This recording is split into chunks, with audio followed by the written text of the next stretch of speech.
Alderia Rahma, bocah yang baru berumur 11 tahun yang mengalami luka bakar 80% di bagian tubuhnya, terpaksa menjalani proses penyembuhan di rumahnya di Korong Koto Kaca, Nagari Tiko Koto Awa Malintang, Kabupaten Padang Pariaman, Sumatera Barat. Ditutupi kelambu usang, Adelia terbaling remah menahan rasa sakit yang dideritanya. Pasalnya luka bakar yang diderita belum 100% mengering. Menurut keterangan keluarga, kondisi korban yang terbalut perban masih mengeluarkan air bercampur darah.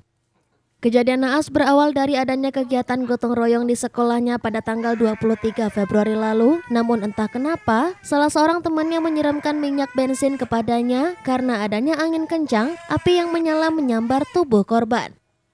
Pelajar di sekolah dasar ini kemudian dibawa ke rumah sakit Lebok Basung, namun kondisinya semakin memburuk dan dirujuk ke RSUP Muhammad Jamil Padang.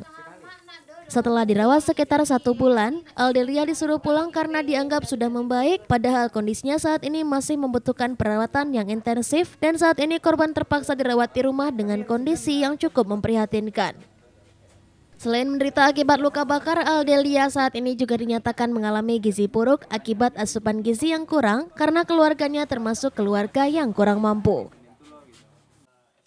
Kecik suster sini tuh dulu mungkin karena PJS gratis total gitu Nah tuh harus minta rujukan balik ya. Lah dimintanya itu minta rujukan lah bawa itu ndak lo bisa lah itu. Bisanya untuk kontrol saja nya ceknya. Dari Senin berlakunya. Untuk rawat inap ndak bisa berlaku rujukan tuh dah ceknya. Karena BPJS. Karena BPJS. Di dokter tu nak mau cakap cek bawa pulang ceknya kan.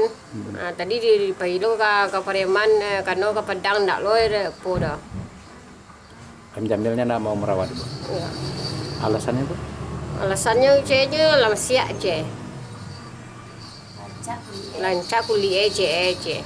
Tapi ternyata gimana Bu? Kenyataannya kulitnya gimana Bu? Kulitnya merah, masih merah bayi. Si merah berair. Dari Padang Pariaman, Sumatera Barat, Eka Gus Priyadi, iNews melaporkan.